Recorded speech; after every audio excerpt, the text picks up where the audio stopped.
Promesse biblique du jour. Bonjour à tous. Retrouvons la seconde partie de la clé pour ne pas se laisser abattre par les difficultés, c'est la foi. Un encouragement pour chacun d'entre nous. C'est vrai que parfois tout autour de nous semble s'opposer à la parole de Dieu. Mais je n'arrive pas à comprendre pourquoi cette situation perdure dans ma vie. C'est des grandes questions dont on se pose. Parfois, tu n'as pas besoin de comprendre. Tu as juste besoin de croire que Dieu prend soin de toi. La foi ne confesse pas la réalité. La foi confesse la vérité.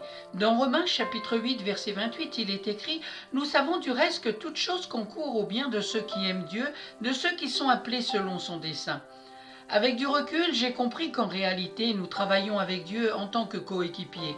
Rien n'est impossible à Dieu, mais il y a des choses qu'il ne fera jamais. À l'école, bien souvent, les professeurs donnent des devoirs en groupe, et si chacun ne remplit pas son rôle, la frustration va gagner une partie du groupe et peut-être qu'ils décideront de ne plus travailler ensemble. C'est dur de faire tout le travail, alors que les autres personnes concernées restent là à prendre du plaisir sans rien faire, et après, ils vont recevoir les félicitations de la part des professeurs qui ne se doutent de rien.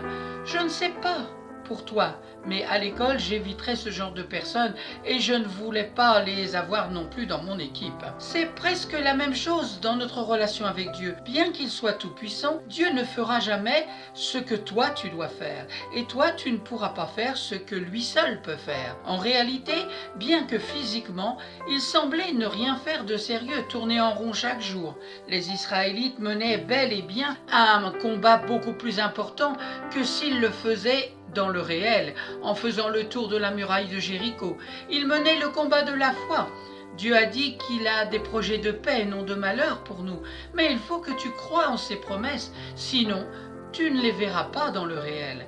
Tout comme la voiture a besoin de carburant pour fonctionner, Dieu a besoin de ta foi pour accomplir les promesses qu'il a faites sur ta vie. Car sans cela, il ne pourra prendre plaisir en toi. Hébreux chapitre 11 verset 6, personne ne peut plaire à Dieu s'il ne croit pas. Celui qui s'approche de Dieu doit croire ceci. Dieu existe et il le récompense ceux qui le cherchent. Réjouissez-vous au milieu de l'épreuve. Merci Seigneur pour ta parole que tu nous as laissée. Ta parole, elle est puissance de vie, elle est créatrice. Saint-Esprit, donne la révélation de ta parole et qu'elle ne revienne pas à toi sans avoir fait son effet. Merci Père éternel, dans le nom de Jésus. Amen. Merci à vous d'avoir écouté Promesse biblique du jour. C'était la deuxième partie de la clé pour ne pas se laisser abattre par les difficultés. C'est la foi en Jésus-Christ, la foi dans la parole de Dieu vivante. Je vous souhaite bon courage, bonne méditation, prenez bien soin de vous. Je vous donne rendez-vous à très bientôt.